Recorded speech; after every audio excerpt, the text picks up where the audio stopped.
24 आपके साथ मैं हूं प्रत्युष खरे। नोटबंदी पर गतिरोध और बढ़ गया है। विपक्षी नेताओं की बैठक खत्म हो चुकी है। विपक्ष ने साफ कर दिया है कि 28 नवंबर से पहले सरकार से कोई बातचीत नहीं की जाएगी।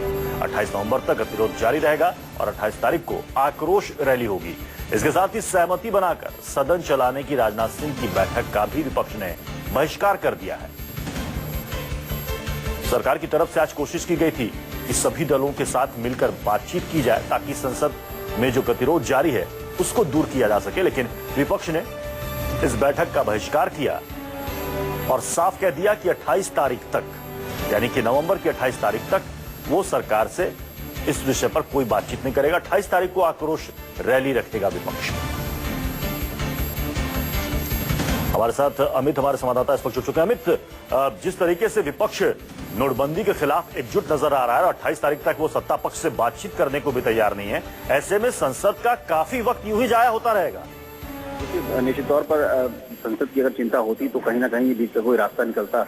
देश में भी लोग इस बात को जानना चाहते हैं कि सत्ता पक्ष हो या विपक्ष, सबकी क्या राय है इसको लेकर, नोटबंदी को लेकर। लेकिन यहाँ पर बात आखिर आपने देखा, पहले नियम को लेकर लोकसभा और विपक्ष के बीच, तो राज्यसभा में इस बात को लेकर नाराजगी थी कि प्रधानमंत्री आकर सदन में बैठे और सुने और जवाब दें। लेकिन अब जबकि कल जिस तरह से पूरे पार्लियामेंट के भीतर एक ह्यूमन चेन बनाया विपक्ष ने, 13 पार्टियों की 200 सांसदों ने विरोध किया, उसके बाद अमित आप हमारे साथ बने रहे। इस वक्त एक और बड़ी खबर आ रही है। बीएसपी सुप्रीमो मायावती ने प्रधानमंत्री नरेंद्र मोदी ने जो सर्वे कराया था नोटबंदी को लेकर, उसे फर्जी बताया है। चाहती है कि हाउस चलना चाहिए, लेकिन सत्ता पक्ष नहीं चाहता कि हाउस चले, क्योंकि पूरा विपक्ष ये कह रहा है एक आवाज में कि माननीय प्रधानमंत्री जी हाउस में आए, केवल आके बैठे ना, 5 मिनट बैठ के चले जाएं, 10 मिनट बैठ के चले जाएं, इससे काम नहीं चलेगा। क्योंकि अभी राज्यसभा में बहस चल रही है, उनको पूरे जो लोग अभी बोलने वाले रह गए हैं उनको सुनना चाहिए, जो बोल चुके हैं उनको भी सुनना चाहिए और उसके बाद फिर उसका जवाब देना चाहिए। तो पूरा विपक्ष ये चाहता है, लेकिन सरकार सहमत नहीं है। तो इसके लिए कसूरवार, क्योंकि हम लोग जो आवाज उठा रहे हैं पूरा विपक्ष, वो देश की जनता के हित में उठा रहा है, उनका अपना कोई व्यक्तिगत इंटरेस्ट नहीं है।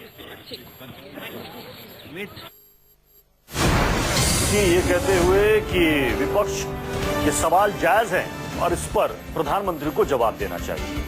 आप संसद में कुछ देर के लिए आते हैं, बैठते हैं और उसके बाद फिर आप चले जाते हैं।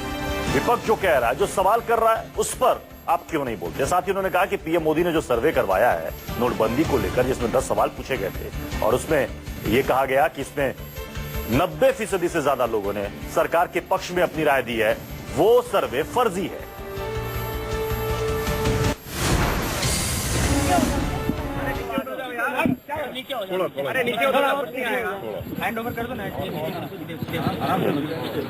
आज पीएम चर्चा को रिपोर्ट आई है, प्रधानमंत्री जो ऐप में क्वेश्चन पूछे थे, पीएमओ से ठीक है कि ये 5 लाख लोगों ने उनका समर्थन किया है।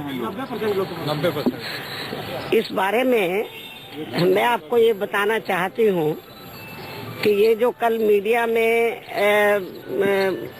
सेंट्रल गवर्नमेंट के नोटबंदी को लेकर जो सर्वे दिखाया गया है कि 90% लोग, 92% लोग सरकार के फैसले के साथ है। ये जो सर्वे है ये प्रायोजित है, मैनेज किया हुआ है और इसमें बिल्कुल भी सच्चाई नहीं है और ये मैं आपको फर्जी है ये सर्वे, क्योंकि जब, और मैं आपको ये बताना चाहती हूँ, जब पूरे देश के अंदर तो 90% यानी कि 90-95% जनता और खास तौर से देहातों की जनता, तो जहाँ पर ना एटीएम है ज्यादा ना बैंक है, तो पूरे देश के अंदर 90 से लेकर 95% जनता जो अभी भी आसमान के नीचे लाइन पे खड़ी हो जाती है और रास्ते खड़ी हो जाती है, तो 90% लोगों ने इनके पक्ष में